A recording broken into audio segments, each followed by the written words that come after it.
Hello everyone and welcome to the course Foundation in Engineering. Myself Preeti Singh Patel, Civil Department from Mahatma Gandhi Institute of Technical Education and Research Center, Navsari. Today I discuss remaining portion of bearing capacity of shallow foundation. These are the list of content. So in today's lecture I will discuss about foundation settlement, contact pressure, plate load test, floating foundation and pavement. So let's start the topic. So first, foundation settlement. A geotechnical engineer is called upon to predict the magnitude of settlement and rate of settlement of foundation due to a structural load. If the settlement is excess, it may cause structural damage. So the total settlement of a saturated clay strata under excessive effective pressure may be considered as the sum of these settlement. Okay, first is initial settlement or elastic settlement. Second is first initial settlement or elastic compression.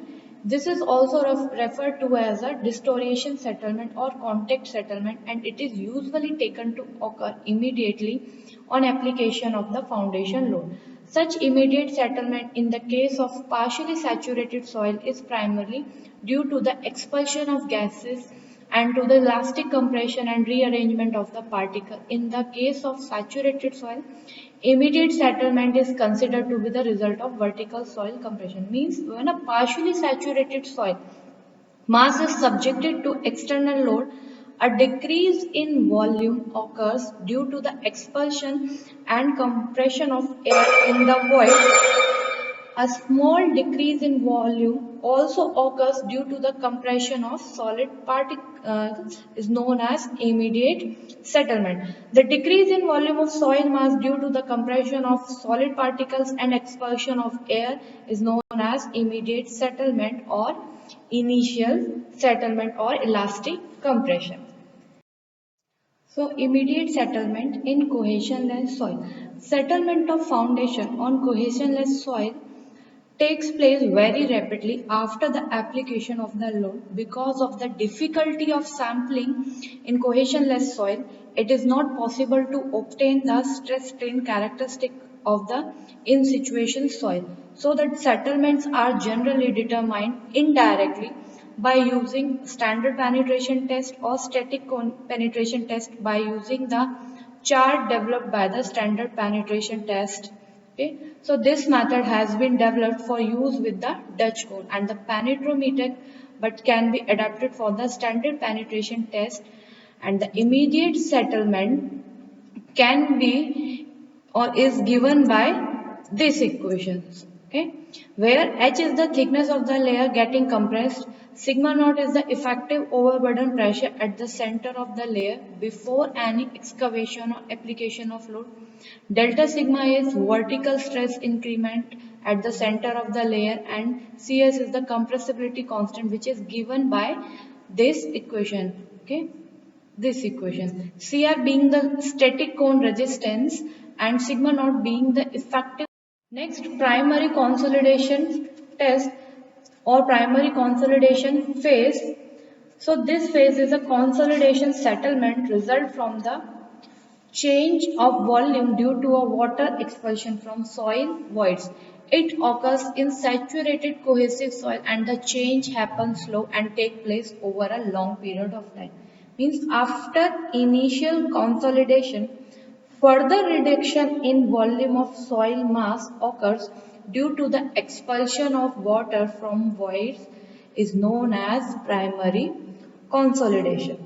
Normally, primary consolidation is occur in fine granite soil over a long time. Okay. On the other hand, in coarse grained soil, the primary consolidation occur rather quickly due to a high permeability.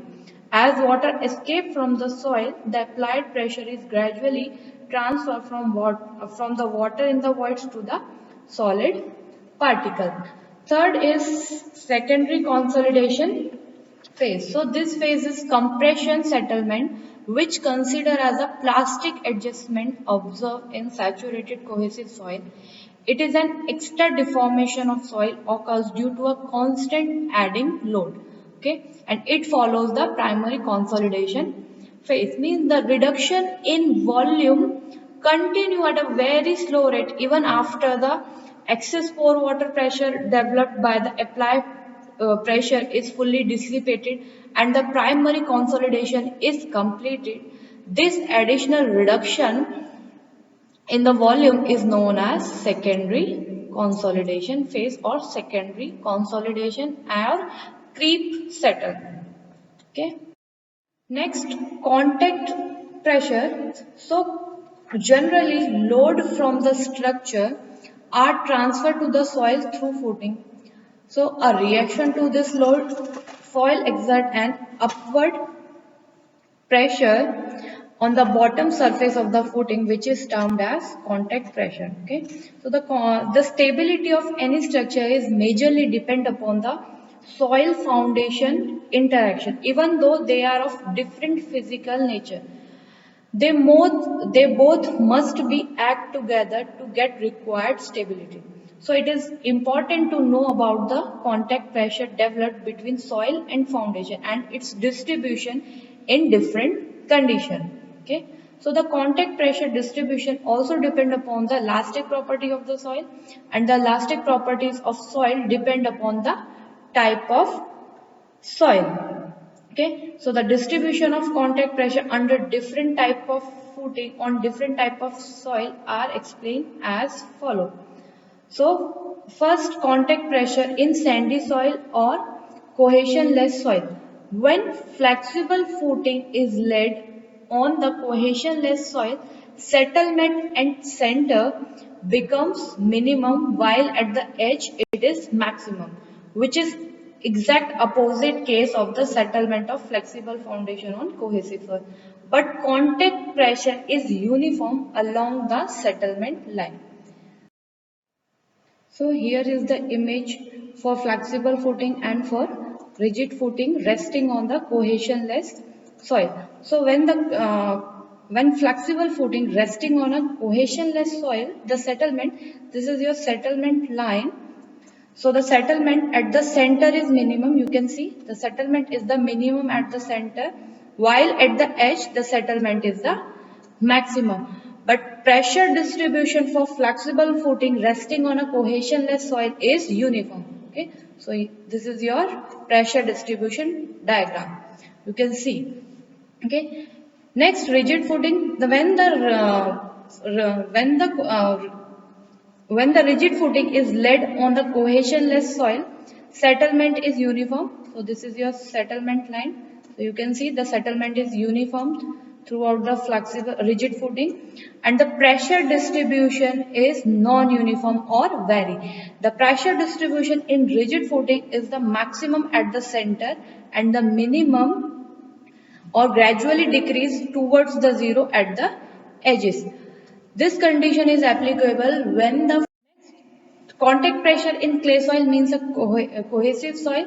So, the footing resting on a cohesive soil, the settlement is maximum at the center. Okay, so you can see the settlement at the maximum at the center and minimum at the edges, which form a bowl-like shape. Okay, bowl-like shape. But the pressure distribution and the contact pressure distributor is uniformly along the settlement line or a deflected line. For rigid footing, okay, so rigid footing resting on a cohesive soil, the settlement is uniform. So you can see the settlement is uniform, but the contact pressure distribution varies. At edges, the contact pressure distribution or contact pressure is maximum. At center, it's minimum. Okay. Next, plate load test. So plate load test can be used for finding out the ultimate bearing capacity or through determining the ultimate bearing capacity of soil and the likely settlement due to the given loading. This test consists of loading a steel plate at a foundation level and the settlement due to each load increment are recorded. Okay. So the test load is gradually increased till the plate starts sinking at rapid rate, and thus the ultimate bearing capacity of the soil is obtained by dividing the total load on the plate at this stage with the area of steel plate. Okay. So the test essential consists in a loading a rigid plate at the foundation level, increase the load in arbitrary increment, and the determining the settlement corresponding to each load after the settlement has nearly ceased each time a load increment is applied. The nature of the load applied may be a gravity loading or a dead weight or an improvised platform or reaction loading by using a hydraulic jack. Okay.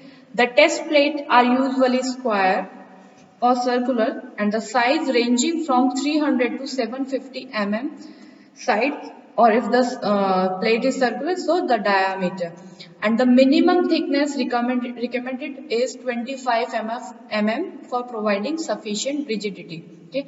Jack loading is superior in terms of accuracy and uniformity of loading, so the settlement of the test plate is measured by means of at least 2 or 3 dial gauge with least count of 0.02. So first of all, we have to create a pit. So first a pit is dug at site at a depth equal to the depth of the proposed foundation, and the width of the pit should be equal to the 5 times the width of the test plate. At the center of the pit, a small hole of size equal to the size of test plate is made, and the bottom level of which is equal to the actual foundation level. And then the mild steel plate or test plate or a bearing plate should be placed. Dimension I am already discussed. Then the test plate may be a square or circular in shape depending upon the shape of footing. Then the load is applied to the test plate through a centrally placed column or extension pipe through hydraulic jack.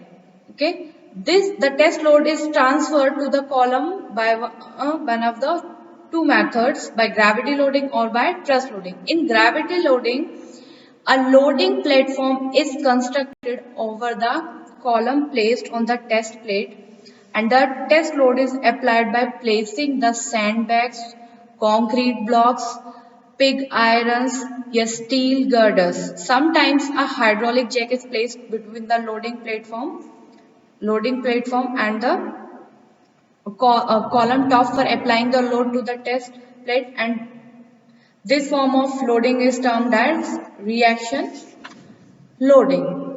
Okay. Then when the load is applied to the test plate, it starts sinking slowly, and the settlement of the plate is recorded with the accuracy of 0.02 mm with the help of dial gauges and supported on a datum bar. So this is your datum bar. The load is applied in the increment of 2 kN or 1/5 of the expected ultimate bearing capacity, whichever is less, and the settlement should be observed for each increment of loading after an interval of 1 minute, 4 minutes, 10 minutes, 20 minutes and 60 minutes, and thereafter at hourly intervals until the rate of the settlement becomes less than 0.02 mm per hour, and the maximum load to be applied for the test should be about 1.5 times the expected ultimate bearing capacity of the soil. Okay. So here is the procedure that I just explained with the figure. So if you want, you can read the procedure from here. Okay. So next, load settlement curve. So load settlement curve or pressure settlement curve, to be more precise, are obtained as a result of loading test either in the laboratory or in the field, audiometer test being an example in the laboratory and plate bearing test in the field. Okay. So here is the graph between the settlement and the pressure or the load applied on the test plate. Okay, so the curve one is a typical dense sand or for a stiff clay where general shear failure occur. Okay, curve 2 for loose sand or a soft clay where local shear failure occurs, and curves, sorry, this is your curve 2. Okay, and for curve 3 is for mixed soil, cohesion frictional soil which exhibit characteristics intermediate between the above two.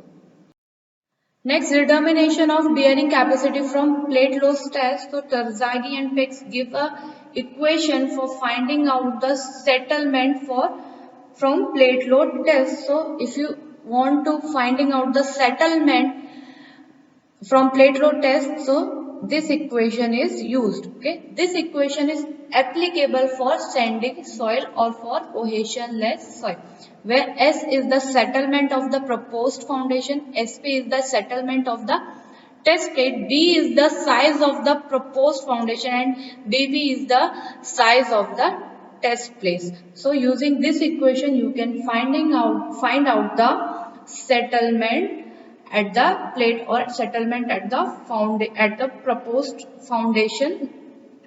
Okay, so this equation is only applicable for sandy soil or for cohesive soil.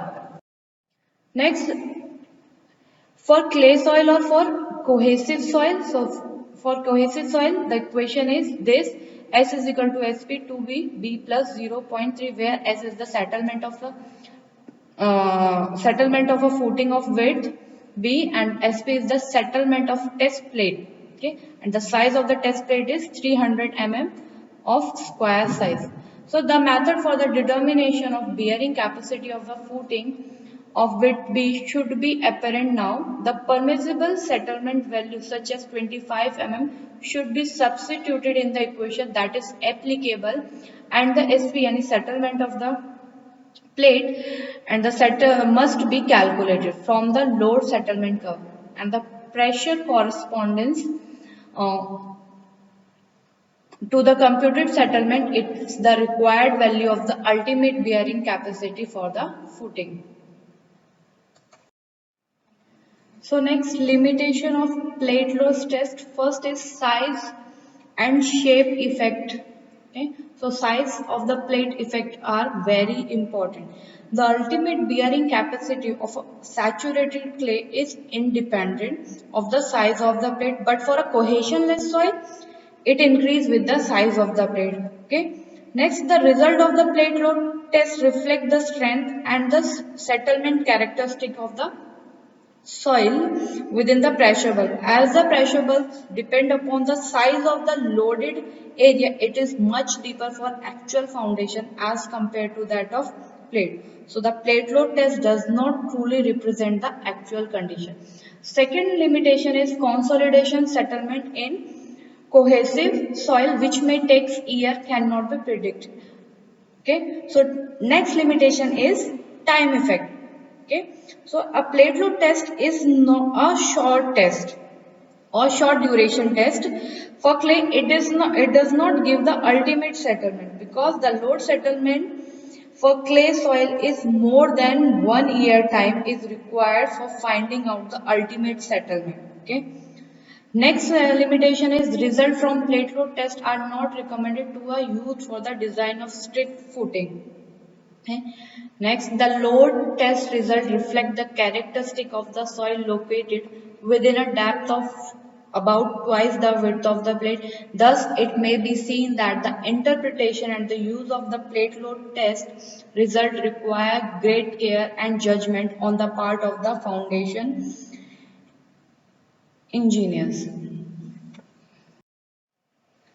Next, floating foundation. A floating foundation is a type of foundation constructed by the excavating the soil in such a way that the weight of the structure built on the soil is nearly equal to the total weight of the soil excavated from the ground, including the weight of water in the soil before the construction of the structure.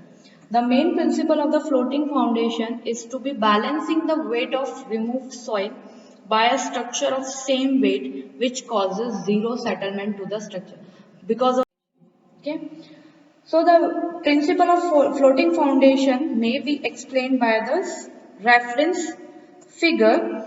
So figure 1 shows a horizontal ground surface with a horizontal water table below the ground surface.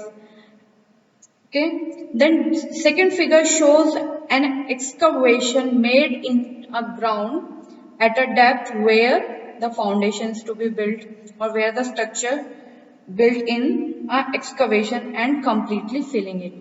If the weight of the building is equal to the weight of the soil and water removed from the excavation, then it is evident that the total vertical pressure in the soil below depth D is the same for this figure before excavation. Since the water level has not changed, the neutral pressure and the effective pressure therefore unchanged, since the settlement are caused by an increase in effective vertical pressure and would not settle at all. Okay. While dealing with the floating foundation, we have to consider the two types of soil. First, soil 1, the foundation soil are of such strength that the shear failure of soil will not occur under the building load, but the settlements are particularly differential settlement will be too large and will constitute failure of the structure. So a floating foundation is used to reduce settlement to an acceptable value. Second soil type, the shear strength of the foundation or for soil is so low that the rupture of the soil would occur if the building were to be founded at a ground level. In absence of a strong layer at a reasonable depth, the building can only be built on a floating foundation which reduce the shear stress to an acceptable value, and solving this problem solves the settlement problem. In both the cases, a rigid raft or box type of foundation is required for the floating foundation. Okay. Next, pavement. So normally pavement refers to the top layer of the surface of the road surface, but in highway design the pavement includes the various layer like surface, base and wearing course or surface course. Okay. So here is the image of pavement, you can see.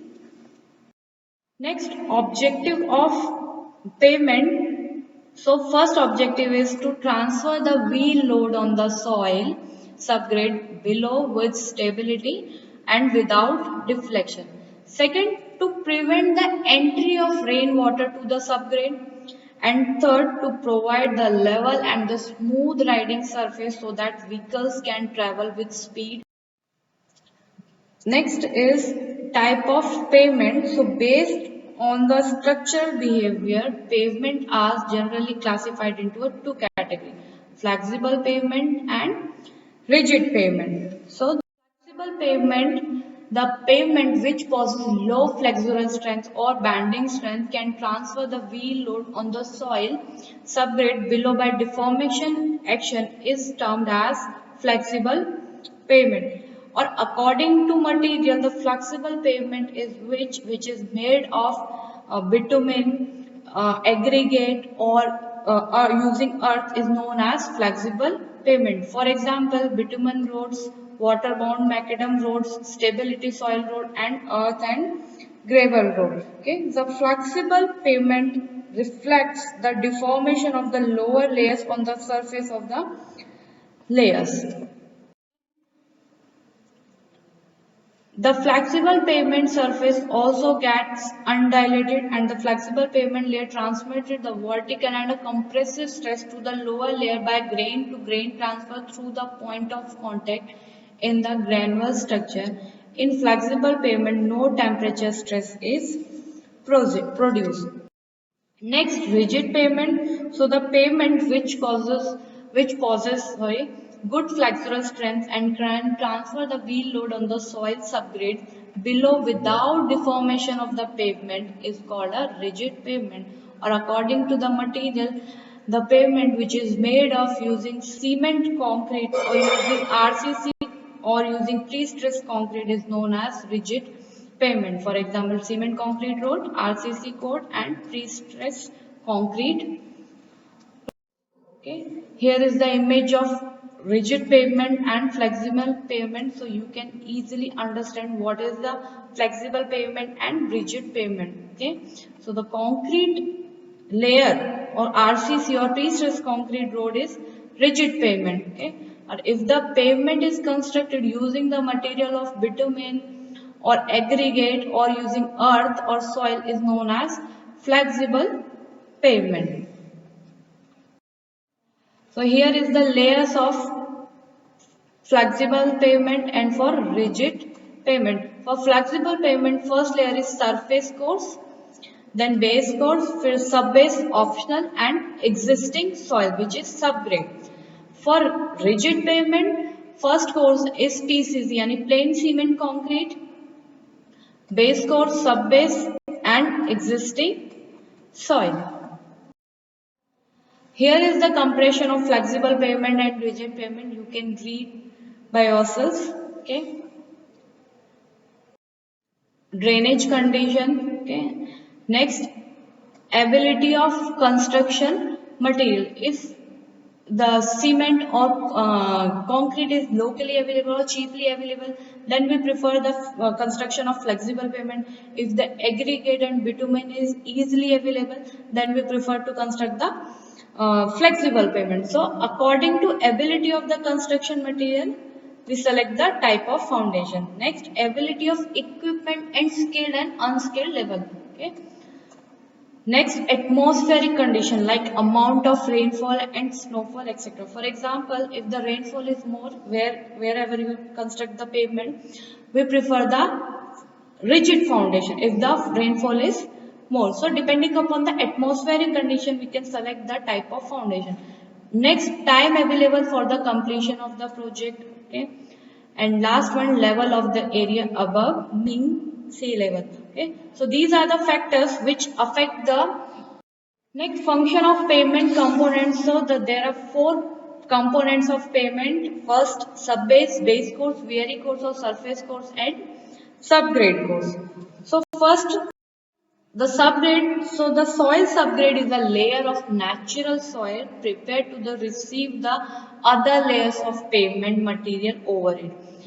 Okay. So the load on the pavement are ultimately received by the soil subgrade by the dispersion to the earth mark, and it is essential that at no time the subgrade soil is overstressed, and the function of the subgrade is to transfer the load from the upper layer of the pavement to the lower earth mass without any deformation.